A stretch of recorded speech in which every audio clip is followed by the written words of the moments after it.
نحمده ونصلي على رسوله الكريم اما بعد فاعوذ بالله من الشیطان الرجیم بسم اللہ الرحمن الرحیم ان الدین عند اللہ الاسلام صدق اللہ مولانا العظیم۔ سامعین گرامی، آپ کے معاشرتی مسائل کے عنوان سے آپ حضرات کے سامنے حاضر خدمت ہوں۔ سامعین گرامی، دین اسلام کو اللہ رب العزت نے بہت خوبصورت انداز میں قرآن مجید فرقان حمید کے اندر اور حضور علیہ الصلاۃ والسلام کی زندگی مبارکہ کے ذریعے بہت خوبصورت انداز میں ڈیفائن کیا ہے۔ یہی وجہ ہے کہ اس دین اسلام کو فطرتی دین کہا جاتا ہے، جو ہمیں ماں کی کوکھ سے لے کر قبر کی گود تک کی پوری معاشرتی زندگی کو نہایت خوبصورت انداز میں بیان کرتا ہے۔ جہاں حضور علیہ الصلاۃ والسلام کی ذات گرامی کی صورت کے اندر اللہ رب العزت نے ہمیں وہ ڈیمو کروایا جس کے ذریعے پوری امت محمدیہ کو یہ بتایا گیا کہ تمہاری زندگی گزارنے کی طریقہ کار کیا ہونا چاہیے۔ مسئلہ سامعین محترم اس وقت بنتا ہے جب ہم فطرتی دین سے، ان فطرتی اصولوں سے ہٹ کر اپنی نفس کی خواہش کے پیچھے چلتے ہوئے اپنے مطابق زندگی کو گزارتے ہیں۔ یاد رکھیے سامعین محترم، جس طرح ہمارے جسمانی بوجھ ہوتا ہے اسی طرح ہمارا روحانی بوجھ بھی ہوتا ہے۔ جسمانی بوجھ میں تو ہمیں کسی قسم کی بیماری کا شکار ہو جاتے ہیں جو ہمیں تکلیف میں مبتلا کر دیتے ہیں۔ روحانی بیماری کا مطلب یہ ہوتا ہے کہ وہ بیماری جس کے ذریعے انسان اپنے اللہ سے دور ہوتا چلا جاتا ہے اور اپنے نفس کی خواہش کے پیچھے چلتے چلتے گمراہی کے اندھے کنوؤں میں جا گرتا ہے۔ اس کی مثال میں ایسے پیش کرنا چاہوں گا۔ دین اسلام نے ہمیں بڑے خوبصورت انداز میں بتایا کہ تمہیں اپنے معاشرتی اسلامی اقدار کے اندر اپنے بچوں کی شادی کیسے کرنی ہے۔ ہمیں دین نے بتایا کہ اچھی اور معیاری شادی وہ ہوتی ہے جو سادگی کے ساتھ اور سنت کے مطابق مسجد کے اندر سے شروع ہو۔ جب ہماری خاندانوں کی، ہمارے گھروں کے اندر شادیاں اور نکاح مسجد کے اندر ہوتے تھے اور سادہ انداز کے اندر یہ شادیاں ہوتی تھیں، تو اس کی برکات ہمارے گھروں کے اندر بھی ہوتی تھی، ہماری زندگیوں کے اندر بھی ہوتی تھی۔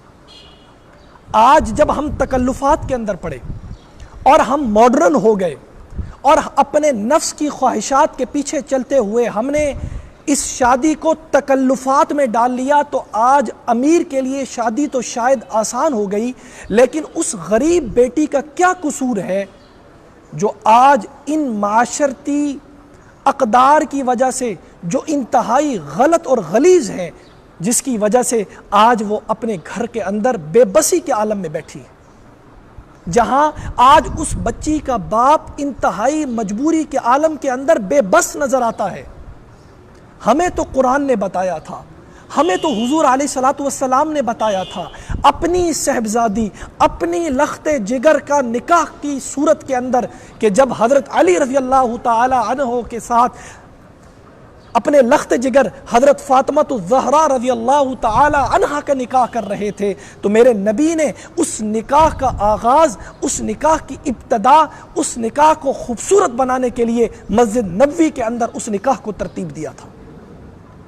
آج سے کچھ دہائیاں قبل ہمیں ہمارے بزرگ بتاتے ہیں کہ جب یہ میرج ہال نہیں تھے، جب یہ اوٹ پٹانگ مغربی تہذیب ہمارے اندر نہیں آئی تھی، اور جب ہم ہندوؤں کی رسومات کو اپنی زندگی کے اندر نہیں لے کر آئے تھے، ہماری زندگیاں کس قدر سادہ تھیں اور کس قدر خوبصورت تھیں، اور سب سے بڑھ کر ان زندگیوں کے اندر کس قدر برکات تھی۔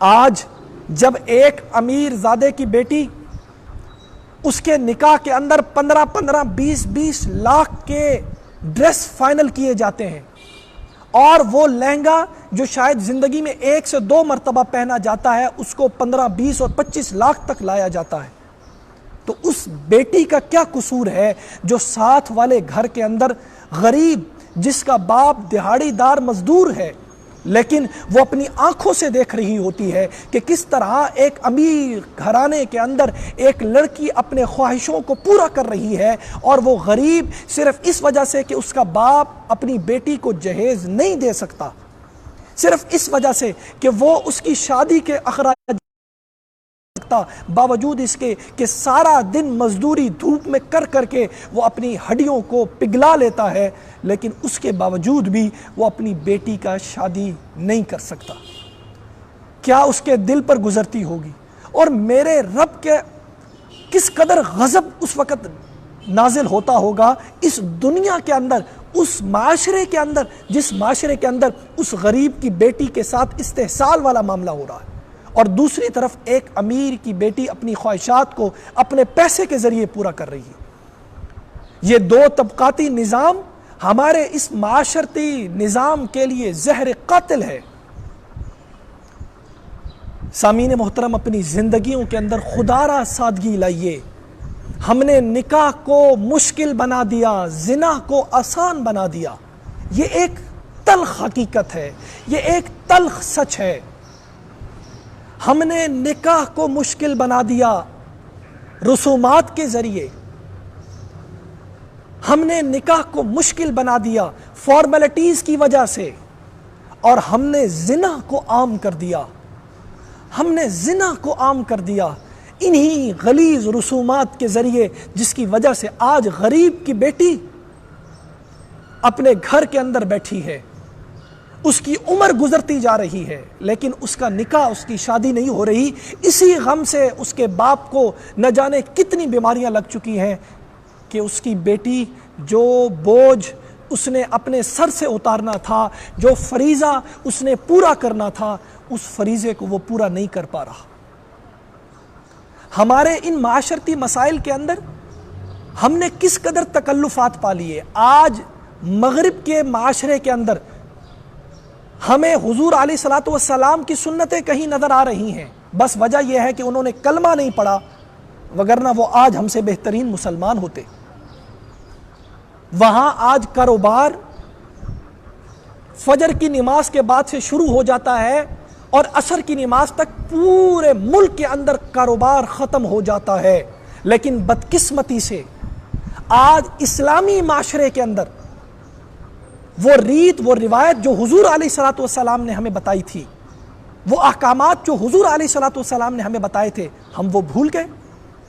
حضرت فاطمہ الزہرا رضی اللہ تعالی عنہا سے روایت ہے، آپ فرماتی ہیں کہ ایک دن میں صبح نماز کے بعد آرام کرنے کی نیت سے سو گئی، تھوڑی دیر بعد حضور صلی اللہ علیہ وسلم گھر میں داخل ہوئے اور مجھے دیکھا کہ میں سوئی ہوئی ہوں، تو وہ میرے قریب آئے اور میرے پاؤں کو ہلا کر مجھے اٹھایا اور فرمانے لگے، بیٹی جس وقت کے اندر اللہ رب العزت رزق کو تقسیم کر رہے ہیں، تم اس وقت کے رغبت کے اندر جا کر سوئی ہوئی ہو، اٹھو اللہ کے رزق کو مانگو اللہ سے۔ کون فرما رہے ہیں؟ حضور علیہ السلام۔ کس سے فرما رہے ہیں؟ جنت کی شہزادی، حضور کی لخت جگر حضرت فاطمہ الزہرا رضی اللہ تعالی عنہ سے۔ اور ہمارے آج کے معاشرے میں کیا ہو رہا ہے؟ کاروبار 12 بجے کے بعد، بلکہ 2 بجے کے بعد کھلتا ہے اور ساری رات کاروبار چل رہا ہے، بازار کھلے ہیں۔ یہ وہ تکلفات ہے جس کی وجہ سے اللہ نے اس معاشرے کے اندر سے برکات کو اٹھا لیا، یہی وہ وجوہات ہیں۔ سامعین گرامی یاد رکھیے، حضور علیہ الصلوۃ والسلام نے انتہائی ناپسند فرمایا ہے کہ عشاء کی نماز پڑھ کر کوئی انسان مجھے بازار میں نظر آئے، یہ میرے حضور کا فرمان ہے، انتہائی ناپسند فرمایا۔ خدا را میرے اس پیغام کو کوئی عمران خان صاحب تک پہنچائے۔ بہت اچھا انیشیٹو لیا انہوں نے، جو اس وقت کورونا کے اندر لیا کہ فجر کی نماز کے بعد کاروبار کھلے گا، 5 بجے تک بند ہو جائے گا۔ خدا را اس بات کو سمجھیے، میرے نبی کا فرمان ہے کہ اللہ کا رزق نماز فجر کے بعد شروع ہوتا ہے اور اس وقت کے اندر اللہ تقسیم کرتا ہے، اور اس وقت پوری قوم اپنے بستروں کے اندر آرام میں ہوتی ہے، لاپرواہ ہوتی ہے، بے رغبت ہوتی ہے۔ جب اللہ رزق تقسیم کر رہا ہو اور میں اور آپ بے رغبت بیٹھے ہوں، جب اللہ مجھے اور آپ کو رزق دینا چاہ رہا ہو اور ہم نیند کی آغوش میں ہوں تو وہ اللہ ہمیں کیسے رزق دے گا؟ اس معاشرے کے اندر کیسے برکتیں آئیں گی؟ اس لیے سامعین محترم اپنی زندگیوں کو سادہ بنائیے، تکلفات کو ختم کیجئے، وہ رسم و روایت جو ہمارے اسلامی اقدار کے نہیں تھے ان کو ختم کیجئے۔ آج نکاح کو عام کرنے کے لیے مسجدوں کا استعمال کیجئے۔ یاد رکھیے یہ مسجدیں تو سوشل استعمال کے لیے تھیں۔ مدینہ کی ریاست کے اندر اس مسجد کا استعمال کیا تھا؟ اس مسجد کو استعمال کیا جاتا تھا نکاح کے لیے، اس مسجد کو استعمال کیا جاتا تھا لوگوں کے جھگڑوں کو ختم کرنے کے لیے، ان کے درمیان صلح کروانے کے لیے، اس مسجد کو استعمال کیا جاتا تھا ایک معاشرے کے اندر لوگوں کی اچھائی ان تک پہنچانے کے لیے۔ آج ہم نے اس مسجد کو صرف نمازوں تک محدود کر دیا ہے۔ خدارا نکاح کریں تو اس مسجد کے اندر آ کر کریں، اس برکات کو حاصل کریں جو اللہ کے نبی کی سنت تھی۔ جس زندگی کے اندر ابتدا کے اندر، جس زندگی کی ابتدا کے اندر اور اس کی بنیاد کے اندر اللہ کے نبی کی سنت آ جائے، وہ زندگی کس قدر خوشی کے عالم میں ہوگی، اس زندگی کے اندر کتنی برکتیں آئیں گی، وہ میاں اور بیوی کس قدر خوش نصیب ہوں گے جن کی شادی کا آغاز، جن کی زندگی کا آغاز اس مسجد سے ہوگا۔ اس مسجد کو سوشلائز بنائیے، اس مسجد کو صرف سجدوں کے لیے نہ رکھیے۔ میرے نبی نے اس مسجد کا آغاز جو کیا تھا وہ جہاد کے لیے بھی کیا تھا، اس مسجد کو استعمال نکاح کے لیے بھی کیا تھا، اس مسجد کا استعمال فیصلوں کے لیے، جھگڑوں کو ختم کرنے کے لیے بھی کیا تھا۔ تو اس لیے سامعین محترم اپنی زندگیوں کے اندر سادگی کو لائیے، سنت کو لائیے۔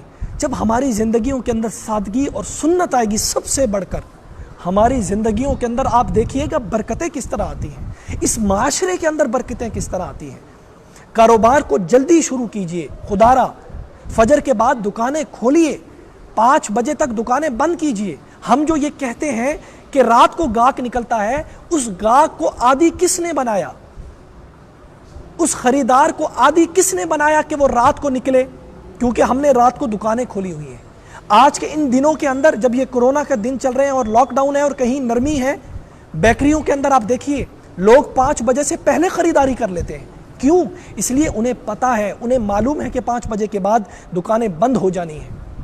آج یورپ حضور کی اس سنت پر عمل کر رہا ہے، امریکہ حضور کی اس سنت پر عمل کر رہا ہے، پوری دنیا کر رہی ہے، جنہیں ہم کافر کہتے ہیں۔ پوری دنیا کے اندر کاروبار فجر کی نماز کے بعد شروع ہوتا ہے اور عصر کی نماز کے وقت میں ختم ہو جاتا ہے، اور ہمارے ہاں رات 2 بجے تک کاروبار چل رہا ہے، ہمارے ہاں راتوں رات ساری رات کاروبار چل رہا ہے۔ صبح کی نماز میں آپ کو مسجدوں میں کوئی نظر نہیں آتا۔ کیوں؟ جب آپ کاروبار خرید و فروخت رات گئے تک کریں گے تو آپ کی زندگیوں میں فجر کی نماز کیسے آئے گی؟ اس لیے سامعین محترم جب تک ہم تکلفات سے نکل کر سنت پر عمل کرتے ہوئے اپنی زندگی کو سادہ نہیں بنائیں گے، ہماری زندگی جنت نہیں بن سکتی۔ اللہ رب العزت سے دعا ہے اللہ ہماری زندگی کو خوبصورت بنانے کے لیے ہم سب کو یہ توفیق دے کہ ہم سنت کے مطابق اپنی زندگی کو گزاریں۔ اللہ ہمیں یہ توفیق دے کہ ہم اپنی زندگی کو سادہ اور خوبصورت بنائیں، جس کے ذریعے یہ معاشرہ بھی خوبصورت بن جائے اور میرا ملک بھی خوبصورت بن جائے۔ آپ تمام حضرات کا بہت مشکور ہوں۔ وآخر دعوانا ان الحمد للہ رب العالمین۔